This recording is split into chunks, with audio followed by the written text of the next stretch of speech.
guys, welcome back. I got some wild hair today. I could look a little more presentable. Hold on. Okay. My kid's riding a motorcycle, a little Coleman bike. It's like a little trail bike. My husband's out playing basketball and shooting air rockets with the kids. It's a little noisy tonight. I'm out in my high tunnel. The last video I posted was actually 2 weeks ago, but you got it not even a week ago because I posted it late. But I've been out in my high tunnel, so it's been a week and a half, 2 weeks since then, and lots of things have changed a bit. So let's give you an update. And I also wanted to I'll probably head over to my little greenhouse as well and kind of give you a synopsis of what's going on over there as well. Because last time you saw that, I didn't show it to you because I was too embarrassed to show it to you because it was embarrassing. And maybe if I'm gutsy enough, I'll insert that footage here, but I don't know if I am. So let me just get my garbage out of the way so I can pretend I'm a tidy gardener for YouTube, you know. So come into the high tunnel and I got my arch up, which I just did like 5 minutes ago. And a few days ago I had this packet of cucumbers that I forgot about in here, and they were wet, and I didn't think they would germinate, and they did a lot.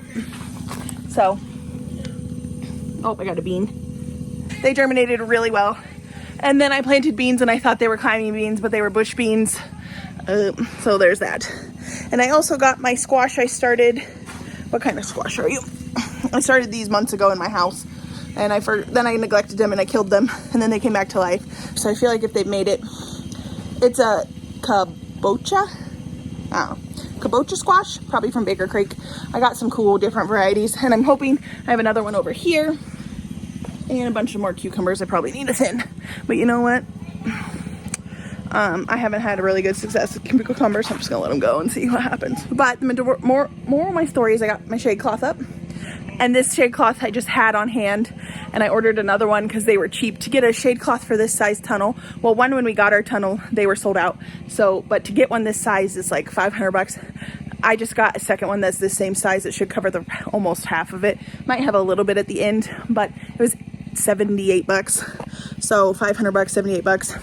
I got money's going elsewhere right now. I don't need it to go to my shade cloth, you know what I'm saying? I did want to show you something because I think it's interesting, is these tomatoes. Do you remember that one? It's top nipped. You can see that. I'm ready to take it off. But this is how far it's grown. I was really concerned about my tomatoes. I was like, man, everything's looking really bad, really stubby. And then I looked back on my YouTube videos, which was extremely helpful, from last year, and there was one about, well, when I was concerned, it was like the 1st, 3rd, 4th of July time. And when I look back at my one, I had one at the 3rd of July, and these tomatoes were already bigger then, so I'm feeling pretty good about my life.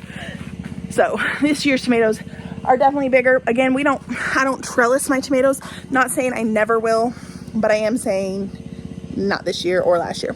I got a pile of cardboard because, you know, no dig, and that's where it is. It does look garbagey. I've had so many volunteer tomatoes. Look at this guy. This is what's called a potato leaf tomato. So if you can see, don't mind, this is probably from the chicken that broke in here a few ages ago, but this is a potato leaf tomato, and this is a potato. So you can see why it gets its name. And then a normal leaf tomato. The beans I planted with you in the last video have germinated unless I decapitated them, which unfortunately happened to more than I'd like to tell you because it was crazy weedy by the time I got home. So each morning I've been coming in here and weeding with my little hoe.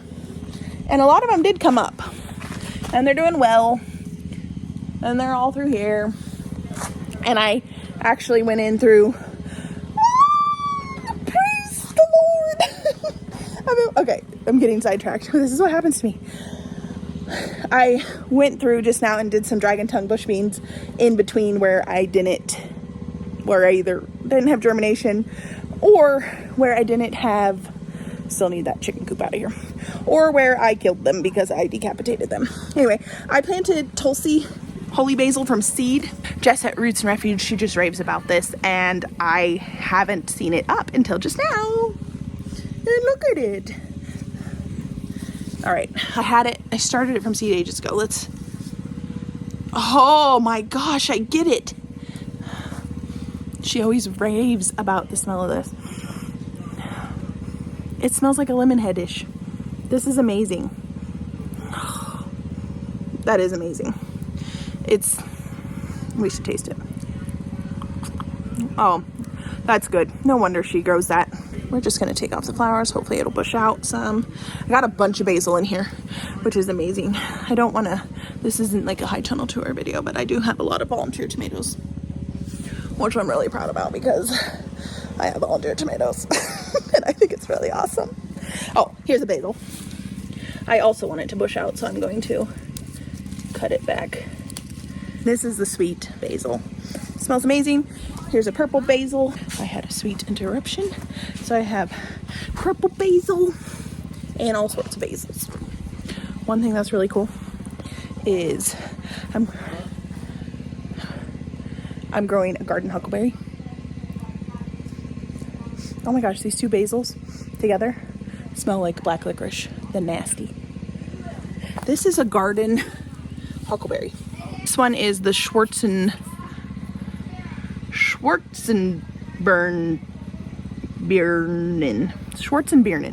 It's a black garden huckleberry. Black. I put blackberry. I don't know. I have 3 varieties, and one is a garden huckleberry. A couple are garden huckleberries. Maybe this is the only one. Most of them are poisonous to eat unless they're cooked, similar to elderberries, where you'll get sick from that. But most of them, but they're good for jams and stuff. And I thought I'd try it. And so far they're pretty prolific, and I almost killed those too. So I got lots of beans, my squashes, melons. This is also a volunteer tomato. So even in our cold climate, even with the chickens being in here all year, I still have volunteers, which is amazing. Still gotta get that chicken coop out. I ran out of time. Let's go to the little greenhouse. I want to talk about that. Did I talk about my arch? This was my first one. I'm really proud of it. Looking pretty good.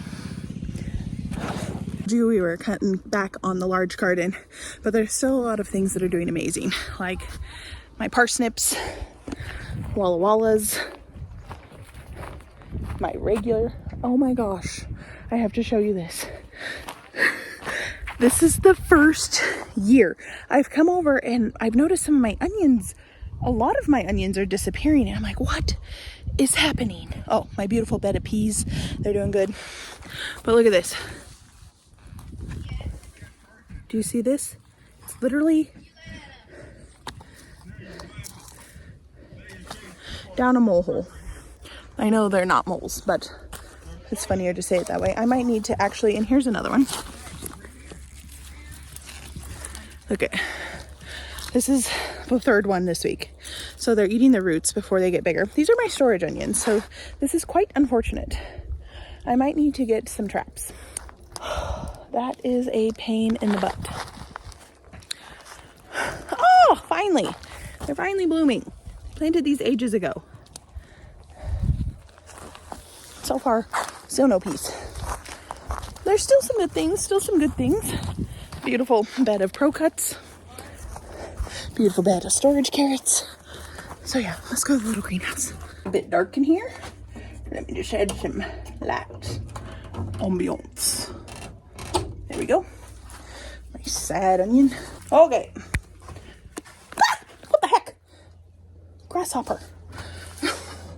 Freak me out. What's going on here is I started some fall crops. These are my fall crop trays. They just are starting to germinate.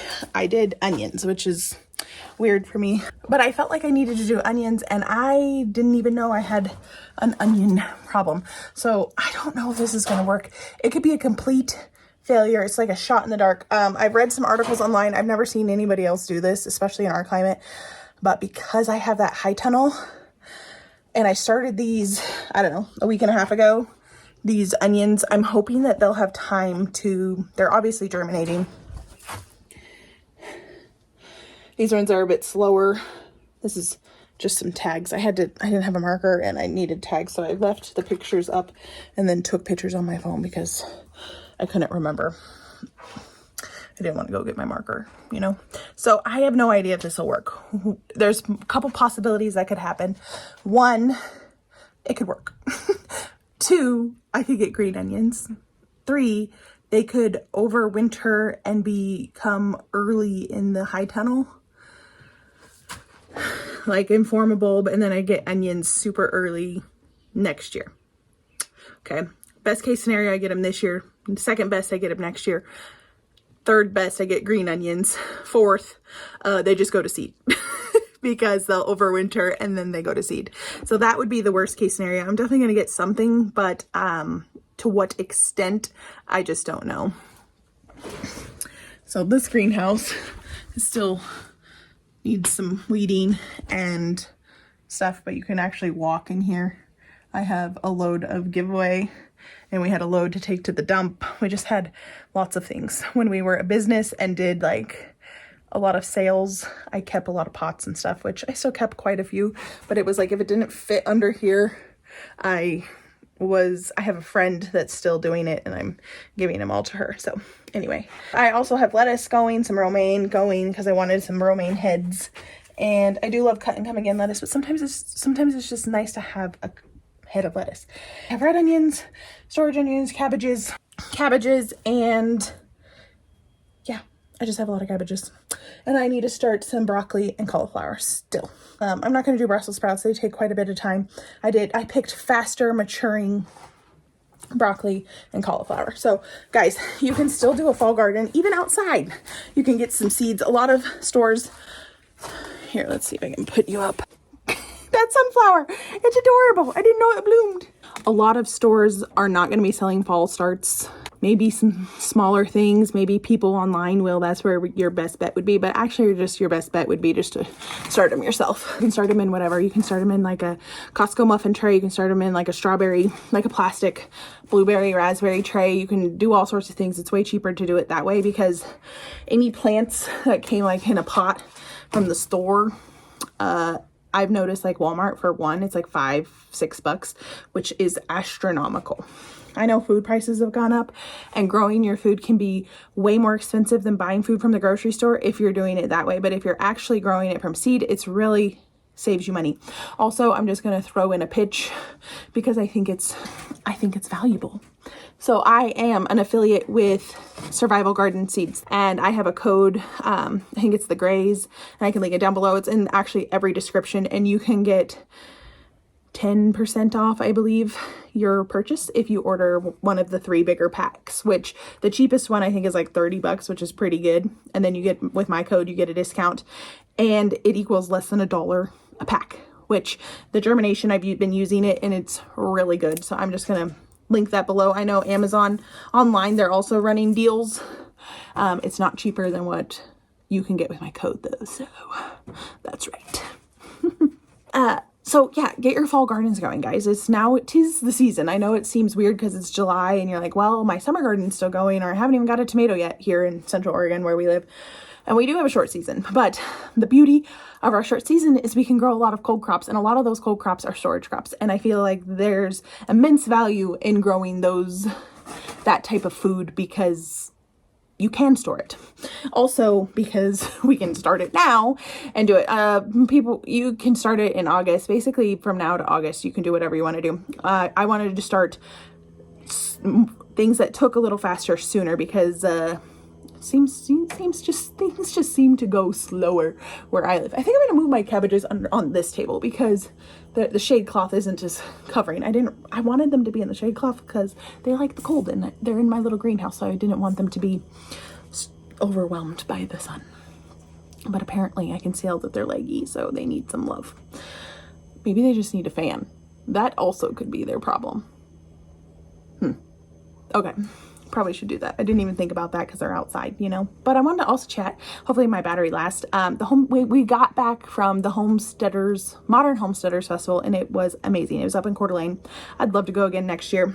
It was such a wonderful thing, and I wrote a little post about it when we got home, but it was literally life-changing. Everything about it. I have some clips I'll insert at the end of this video. I met a really cool gal who lives up in northern Idaho who has similar climate as us, can get frost in the summer. She's a zone 4, so pretty close to us, and deals with the same kind of growing conditions as us, which is, I've never met anybody that could do that, that has to deal with that. So I'm actually going to link her channel below. She's a lovely gal. She does Back to Eden gardening method. Her name is Esther, and her channel is Esther's Eden. So I'll link that below because she's a sweetheart, and I think it's beneficial to see another point of view, especially for Central Oregonians, you know, because you have me, but I think I'm the only YouTube person there's other garden people for sure, but like as far as YouTube channels, and I know if you like YouTube, you like YouTube, so go check her channel out and tell her I sent. Oh, I got to meet Joel Salatin, which is pretty awesome. To watch his chicken butchering, everything that went wrong could go wrong with him. The equipment was just not the not the most quality equipment, and that was kind of like realistic because you know those things are going to happen to you when you first start. And we're ordering chicken. We're going in on it with a few families to order some meat chickens this fall. We just today got our plucker ordered. Prime Day. Yeah, they had a plucker on Prime special, you know, all the good deals. Great. And after the chicken butchering, I turn around and there was Miss Mary from Mary's Nest, and that was really awesome. So we got to chat with her for a while. We missed our next class for I believe it was Melissa K. Norris, so we missed that class. By the time we got there, there was no seats in the house, not even on the side to sit on the ground. It was quaint. It was like there was a lot of people, which was good, but it wasn't overwhelming. You could get a good seat if you wanted it, if you got there in time or cared enough to get there. It was really pleasant. We had the meat chickens, and then we met Mary and we yacked her ear off, and now it's been fun to have a relationship built, another YouTube relationship that I didn't have before. Just more connections like Esther and Mary, and I've never met another YouTuber in real life, out in the wild as I like to call it. That was crazy to see all these people that you see on the tubes in the wild. That was fun. Editing Kylie here. I also met my friend Beth out in the wild from Crowley House Flower Farm, and they're also in Oregon, which was fun. And we started kind of YouTube at the same time, but we also were in a cooking community together, and that's how I think we got connected. And I got to meet her in person, which was really fun. So all sorts of YouTubers out in the wild. Definitely meeting Mary that day was the highlight. My sister is a bigger fan than I am. She just loves and loves Mary. I love Mary, but like my sister loves Mary, and they've become friends, and yeah, it's been fun.